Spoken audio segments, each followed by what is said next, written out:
Desde mi punto de vista, el diseñador puede ser un agente de cambio social, en el sentido de que los diseñadores están acostumbrados a captar problemas, a analizarlos, a darse cuenta de lo que funciona y de lo que no funciona, a proponer soluciones.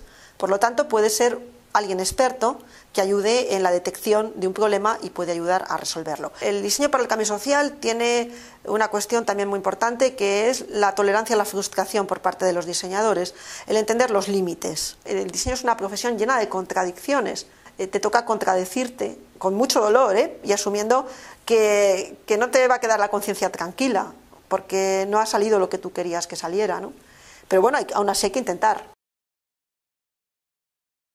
El diseño para el cambio social es un diseño con la gente, y eso significa trabajar con la gente, significa conocer muy bien el contexto para el que estás trabajando, y significa empezar a relacionarte también con otras disciplinas. No digo que un diseñador tenga que ser sociólogo, ni psicólogo, ni antropólogo, pero sí que digo que tiene que conocer algunas herramientas básicas y que tiene que aprender a trabajar con gente de otras disciplinas para poder entrar dentro de esa comunidad, ¿no? Y eso significa, pues, relacionarse de otra manera con las personas, de una manera mucho más horizontal. No haces un diseño desde arriba para abajo, sino un diseño donde muchas veces el diseñador, el papel que tiene no es tener ideas innovadoras, sino saber descubrir las ideas innovadoras de los otros, hacerlas viables, darles forma y hacer que sean una realidad. Supone, pues, un cambio en la perspectiva, ¿no? Más una perspectiva colaborativa, más una perspectiva de acercarse a las personas, de entenderlas y de entender también, bueno, pues no solamente sus gustos como era habitualmente, sino las necesidades reales que tienen.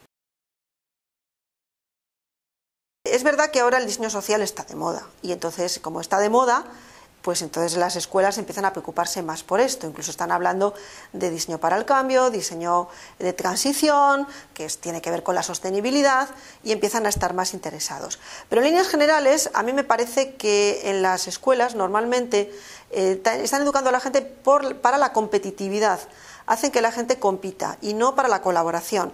Y yo creo que a veces no se trata tanto de crear un curso específico sobre diseño social, sino de transmitir una serie de valores que son fundamentales en el cambio social. Los valores en las escuelas en general están un poco dejados de lado, ¿no? No digo que no haya asignaturas de ética, pero también a veces me planteo si esto no debería de ser algo transversal, no una asignatura específica. Las asociaciones profesionales establecen los modelos. Por lo tanto, creo que hay una tarea de educación que viene por parte de las escuelas, pero viene también por parte de las asociaciones de diseñadores. La gente no está concienciada, en una gran mayoría, todavía ni de qué es el diseño, ni para qué sirve. Por lo tanto, es difícil exigirles a las ONGs, a las organizaciones, plataformas, asociaciones, que sepan qué es el diseño, qué es la vertiente social del diseño. Porque también ha habido una visión del diseño transmitida en los medios de comunicación muchas veces, y también transmitida por los gobiernos desde la época de Margaret Thatcher, que solamente han hablado del diseño como valor añadido, la misma imagen que transmiten las empresas, que lo ven como una herramienta de marketing. Por lo tanto, la visión que tienen muchas veces los movimientos sociales o los agentes de cambio social es que el diseño es un valor añadido, que tiene que ver con la estética, que a veces es una herramienta de manipulación y de seducción, más que un medio útil, porque no son conscientes de que vivimos en entornos que están completamente diseñados. Normalmente hablamos de estos temas para diseñadores, entre diseñadores, y a veces no hablamos con empresas, no hablamos con cooperativas, y tenemos que intentar salir de ahí. Es una de mis obsesiones, intentar salir de ahí, intentar salir fuera, intentar acercarnos más a la gente para que entiendan.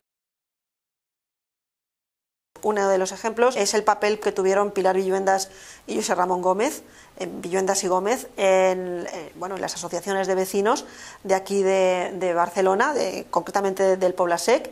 Ellos por sí solos no lo cambiaron todo, pero sí con sus carteles contribuyeron mucho a alimentar la lucha vecinal. Otro proyecto que a mí me gusta mucho es el proyecto de una americana que se llama Emily Piloton, que tiene un estudio que se llama Estudio H, en el que se han ido a trabajar en un pueblo de Carolina del Norte, en Bertie County, tiene como unos 2000 habitantes y los jóvenes se marchaban porque no tenían futuro. Entonces ellos están trabajando con ellos, haciendo cosas tales como construir con ellos un mercado, que es un mercado que necesita el pueblo, y así aprenden cosas, aprenden arquitectura, aprenden a diseñar, se implican en su comunidad y no se sabe todavía hasta qué punto consideran un cambio social, porque llevan haciéndolo 4 años, 3, 4 años, entonces no lo sabemos, pero si al cabo de 10 años esos chicos vuelven a su pueblo, no se marchan del todo, se quedan allí, consiguen crear cosas que la comunidad puede utilizar, entonces veremos que realmente eso que han hecho realmente es efectivo. Como tercer proyecto me gustaría destacar uno que ya tiene años, ¿no? El proyecto este de un ordenador por niño. Lo que han conseguido es crear un ordenador cuya batería dura muchísimo, que lo pueden utilizar niños del tercer mundo. Lo que ha conseguido es que vayan más los estudiantes, los niños a la escuela. Ha conseguido también que los padres se interesen y de alguna manera pues puede contribuir a cerrar la brecha digital, que en los países del tercer mundo es importante, que con las mujeres es importante y que, bueno, que puede contribuir a que haya menor tasa de analfabetismo, menor tasa de abandono de estudios.